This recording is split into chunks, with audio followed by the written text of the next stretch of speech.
L-iżvilupp ekonomiku u kulturali ta' Malta minn dejjem kien jiddependi mill-baħar, mhux biss bħala rotta kummerċjali fil-passat u bħala bażi militari, imma wkoll għall-iżvilupp bħala l-ewwel port ta' transshipment u cruise liners.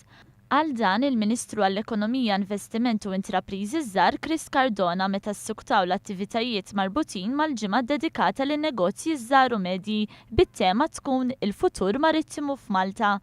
Il-Ministru Cardona ħabbar li fi żmien li ġej se jkun qed iħabbar l-aħħar żviluppi brabta mas-sejħa ta' interess internazzjonali fis-sit tal-Malta Shipbuilding u fisser kif waħda mill-proposti ċentrali ta' dan il-Gvern hija dik li jitrasforma lil Malta f'ċentru marittimu ta' eċċellenza fil-Mediterran. B'kollox kien hemm 28 sottomissjoni ta' interess fix-shipbuilding, bi 11 sottomissjoni minnhom għall-iżvilupp fuq is-sit kollu, filwaqt li l-oħrajn huma proposti li jitrattaw partijiet minn dan is-sit. Li nikkonsolidaw dak li għandna bħalissa, però iktar minn hekk nimmassimizzaw il-potenzjal enormi li għandu l-pajjiż tagħna peress ovvjament li aħna gżira mdawrin bil-baħar u allura niddependu mill-baħar, però mhux nibqgħu niddependu biss mill-baħar imma nużaw il-baħar biex inkabbru l-ekonomija tagħna.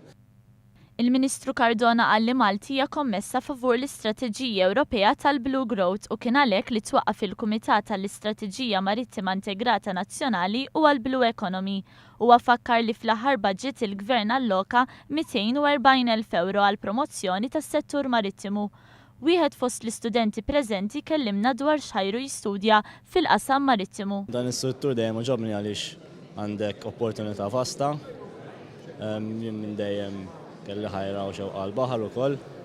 Għaldaqstant il-Gvern irid jassigura li jkun hemm konnessjoni akbar bejn l-istituzzjonijiet tat-tagħlim u n-nies tas-sena f'dan is-settur. Permezz hekk il-Gvern jinsab kommess li jkompli jaħdem sabiex Malta tiżviluppa l-potenzjal tagħha bħala ċentru fil-Mediterran.